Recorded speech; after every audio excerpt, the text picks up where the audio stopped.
Hello বন্ধুরা, technical PB সরকার চ্যানেলে আপনাদের সকলকে স্বাগত জানাই। আমি প্রতিনিয়ত আমার চ্যানেলে লক্ষ্মীর ভান্ডারের নতুন নতুন আপডেটগুলো নিয়ে আসি। তেমনি আজও আমি আপনাদের জন্য এক বিরাট নতুন আপডেট নিয়ে এসেছি।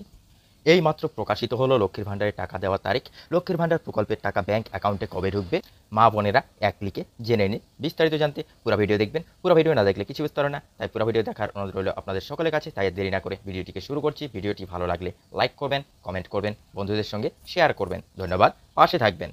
এর মহিলাদের জন্য দারুণ সুখবর। মুখ্যমন্ত্রী মমতা বন্দ্যোপাধ্যায় 2021 সালে চালু করেছিলেন লক্ষ্মীর ভান্ডার প্রকল্প তথা এই স্কিম। এর আওতায় প্রতি মাসে নির্দিষ্ট টাকা ভাতা দেওয়া হয় তাদের ব্যাংক অ্যাকাউন্টে, যে টাকা তাদের অনেক উপকারে আসে। সম্প্রতি এপ্রিল মাস থেকে এই টাকা আরও বাড়ানোর সিদ্ধান্ত নিয়েছে পশ্চিমবঙ্গ সরকার। লক্ষ্মীর ভান্ডার পেমেন্ট স্ট্যাটাস চেক অনলাইন। বর্তমানে রাজ্যের কোটি কোটি মহিলার এই লক্ষ্মীর ভান্ডারের সুবিধাভোগীদের তালিকায় রয়েছেন, যার মধ্যে সাধারণ থেকে শুরু করে রয়েছেন তপশিলি জাতি উপজাতির মহিলারাও। আর সকলেই বর্ধিত ভাতা পাবেন নিজেদের অ্যাকাউন্টে, ফলে আরও উপকার হলো এর থেকে। তাহলে এই মাসে কার অ্যাকাউন্টে কত টাকা ঢুকলো বা ঢুকতে চলেছে তা জানতে হলে অনলাইন মারফত নিজেদের স্ট্যাটাস দেখে নিন। লক্ষ্মীর ভান্ডার অ্যামাউন্ট ইনক্রিজ। এই বছর বিধানসভায় রাজ্যের বাজেট পেশ করার সময় অর্থমন্ত্রী চন্দ্রিমা ভট্টাচার্য ঘোষণা করেছিলেন যে মহিলাদের জন্য লক্ষ্মীর ভান্ডার প্রকল্পের টাকা আরও বাড়ানো হবে। এই জন্য নির্দিষ্ট অর্থও বরাদ্দ করা হয়েছে রাজ্যের কোষাগার থেকে। আগে লক্ষ্মীর ভান্ডার প্রকল্পের আওতায় সাধারণ শ্রেণীর মহিলারা পেতেন মাসিক 500 টাকা করে, আর তপশিলি জাতি উপজাতির মহিলারা পেতেন 1000 টাকা করে ভাতা।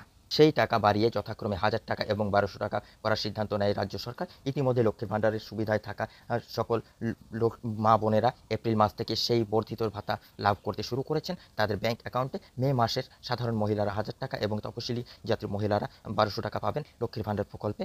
আর এই ঘোষণার ফলে অনেকেই খুশি হয়েছেন, কারণ 500 টাকার চেয়ে 1000 টাকা অনেক বেশি কাজে লাগে। হোয়েন লক্ষ্মীর ভান্ডার payment will be credit on account.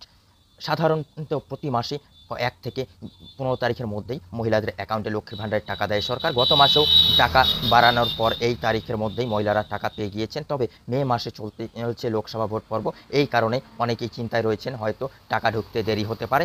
তবে রাজ্য সেই দিকে অবহেলা করেনি। মহিলাদের ইতিমধ্যেই অনেকেই অ্যাকাউন্টে ঢুকে গেছে এই মাসের ভাতার টাকা। রাজ্য সরকার জানিয়েছে মে মাসের 15 তারিখের মধ্যেই সবার টাকা অ্যাকাউন্টে মিটিয়ে দেবে। লক্ষ্মীর ভান্ডারের টাকা কিভাবে পাবেন? লক্ষ্মীর ভান্ডার প্রকল্পে আবেদন করার পর সকল মহিলাদের অ্যাকাউন্টে প্রতি মাসে নিজের থেকে টাকা দেয় সরকার। এই জন্য বিশেষ কোনো প্রক্রিয়া করতে হয় না কাউকে। তবে অনেকেই প্রশ্ন ছিল টাকা বাড়ার পর কি আগের আবেদনের টাকা দেওয়া হবে না, এর জন্য অনেকেই নতুন করে অ্যাপ্লিকেশন করতে হবে বা তার জন্য কি কি কাগজপত্র লাগবে ইত্যাদি ইত্যাদি।